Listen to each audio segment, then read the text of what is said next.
చూడండి, వాత వేయబడిన మనస్సాక్షి ఏంటిదండి? వాత వేయబడిన ఈ మనస్సాక్షి ఏం చెప్పిందో తెలుసా? దానికి ఏం వేయబడింది? వాత వేయబడి. ఇదేం చెప్పింది తెలుసా? ఏం కాదులే, పొద్దున్న అర్థం చేసుకోవచ్చు అర్థం. ఏమంటుందండి? ఏం కాదులే, మందిరానికి వెళ్ళకపోతే ఏమైంది? చుట్టాలు వచ్చారు, వెళ్తామా ఏంటి? చుట్టాలు వస్తే వెళ్తామా ఏంటి? చచ్చిపోతే మాత్రం ప్రార్థన ఆపండి. ఏంటిదండి? ఏమంటారు కొంతమంది? ప్రార్థన ఆపరు. అయ్యగారు చచ్చిపోయినా ప్రార్థన ఆపకూడదు. మీకు తెలుసా? మందిరంలో ఆరాధన అయ్యాకనే బరియాలు జరగాల. జాగ్రత్తగా సంఘం అందరికీ చెప్తున్నాను, జాగ్రత్తగా వినండి.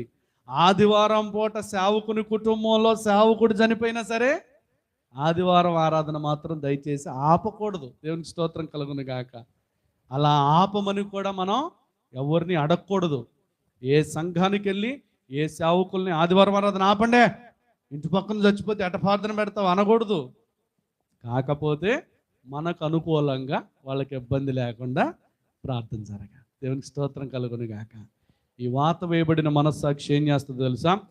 ఇప్పుడు ఉపవాస ప్రార్థన చేయకపోతే ఏం కాదులే, ఉపవాస ప్రార్థనలకు వెళ్ళకపోతే ఏం కాదులే, నువ్వు ప్రార్థన చేసుకోకపోతే ఏం కాదులే, దేవుడు క్షమించడా, ఏం చేసినా క్షమిస్తాడులే, ఏం కాదులే. ఇదేం చెప్తా ఉంటుంది? ఎప్పుడు చూసినా నీకు ఏం కాదు, ఏం కాదు, ఏం కాదు అంటుంటుంది. నువ్వు మాత్రం సమస్యల్లోనే నడుస్తూ ఉంటావు. ఎక్కడ నడుస్తూ ఉంటావు? ఇప్పుడు ఏ మనస్సాక్షి మనకు ఉండాలండి?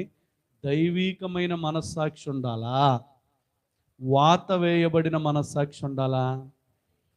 ఈ వాత వేయబడిన మనస్సాక్షి నిన్ను నరకానికి తీసుకెళ్తుంది. ఇంట్లో కూడా నరకం చూపిస్తుంది నీకు.